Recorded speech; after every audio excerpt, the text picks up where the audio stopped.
Hello, and welcome to another episode of the U.S. Treasury Department series on reporting for the State and Local Fiscal Recovery Fund Program, or the SLFRF program, which is part of the American Rescue Plan. My name is Chris, and I'm with the Treasury Department's Office of Recovery Programs.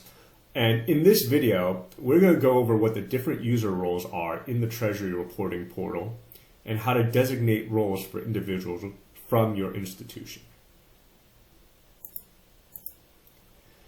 But before we jump into today's topic, just another important reminder that Treasury has published the SLFRF Compliance and Reporting Guidance, as well as the accompanying user guides for reporting and other supporting resources that are available on the Treasury website.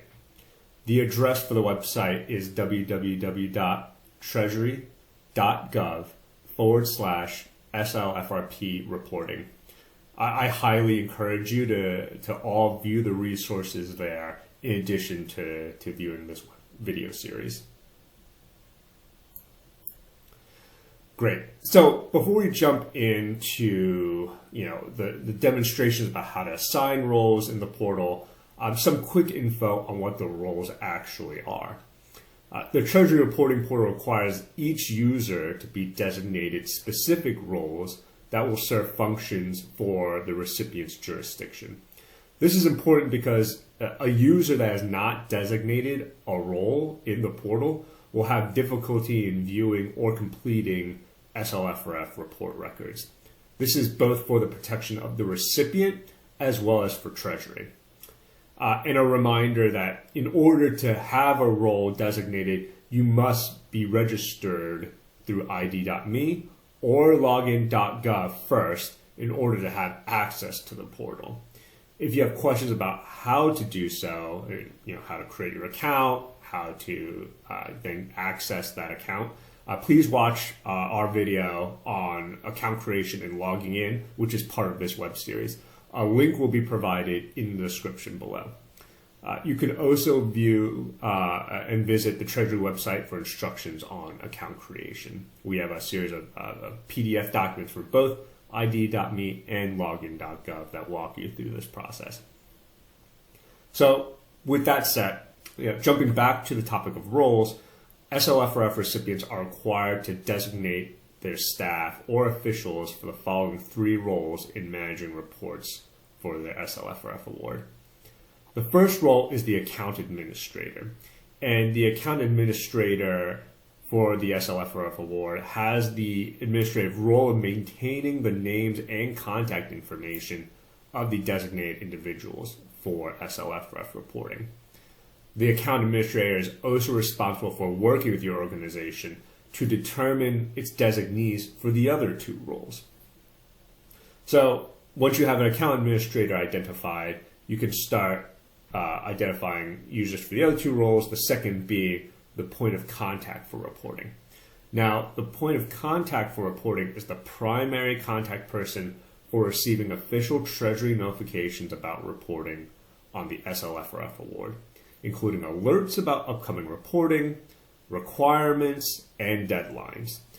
The point of contact for reporting may be responsible for completing also the SLFRF reports themselves. Lastly, the third and final role is the authorized representative for reporting. The authorized representative for reporting is responsible for certifying and submitting official reports on behalf of the SLFRF award recipient. The Treasury Reporting Portal will accept reports or other official communications only when it's submitted by the authorized representative for reporting. Functionally, what this means in the system is that the ability to click on the Submit and Certify button is only available for users in the authorized representative role. Key point of distinction for all of these roles is that an individual can be designated for multiple roles as long as the account administrator sets them that way.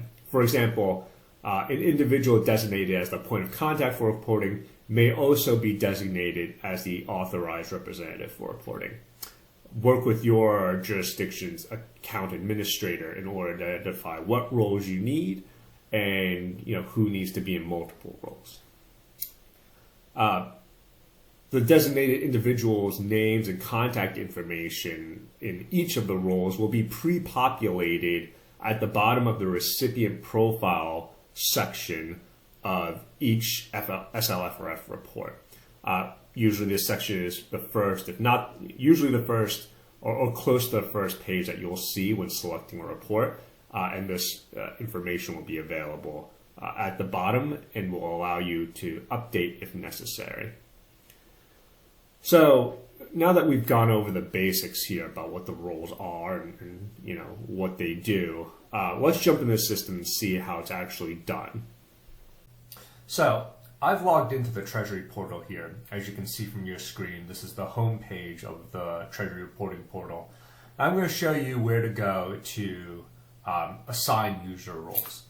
So in the top left corner here, where you have these three dashes, or what you call the hamburger, you can click it, which will open up a left side panel here with the options of home and account. So we're going to click into account here. That'll take us to a list of accounts that, if you're the account administrator, you have access to. In this case, I have access to a test account. I'm going to click into the account link here. And it will bring me to the user designation area of the portal.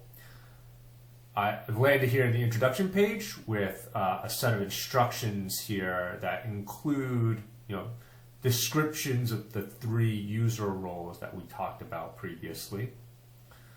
Also below, instructions on how to navigate these pages in the user role designation area. So like the instructions say here, I'm going to go to the certification page. And here, I'm just certifying that I am an authorized representative of the account that I am designating roles for. In this case, my name has already appeared here as the account administrator. I can go ahead and click submit. And you'll see that it's successfully submitted my certification. Once I've done that, we can continue on to the designation form, which will open up an area for me to designate new contacts for specific roles.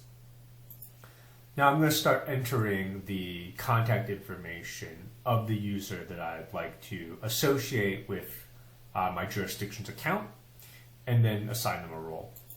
In this case, I'm going to name this person John Doe. I can provide them with a title here. Let's just say tester.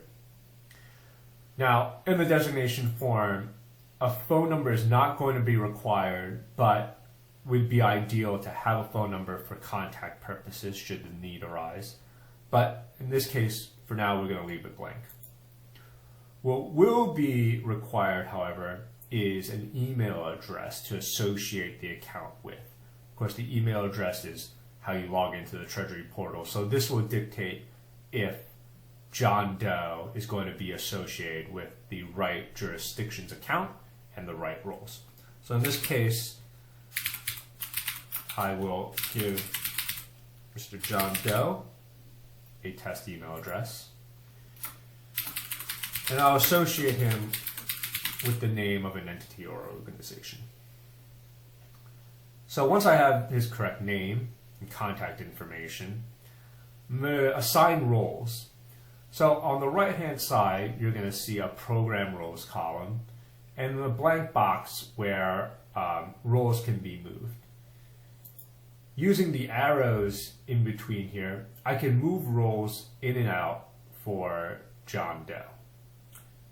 For convenience, I'm going to give John all three roles here. I can hit complete to create a contact record for John Doe with these roles. Similarly, if I scroll down, I'll then be able to see a list of all the contacts that had been created for my jurisdiction's account and the associated roles that each of them have. If I want to go into any particular contact record and edit their roles, I go into their record and hit edit, and a pop-up box will appear where I can go in and assign roles. And I can hit complete. That'll save the contact with the additional role displayed. So that covers how to add contacts and assign, designate user roles to contacts within the Treasury Portal. Thank you for watching this video. I hope you'll tune in and watch other videos in this series to help you conduct your reporting in the Treasury Portal.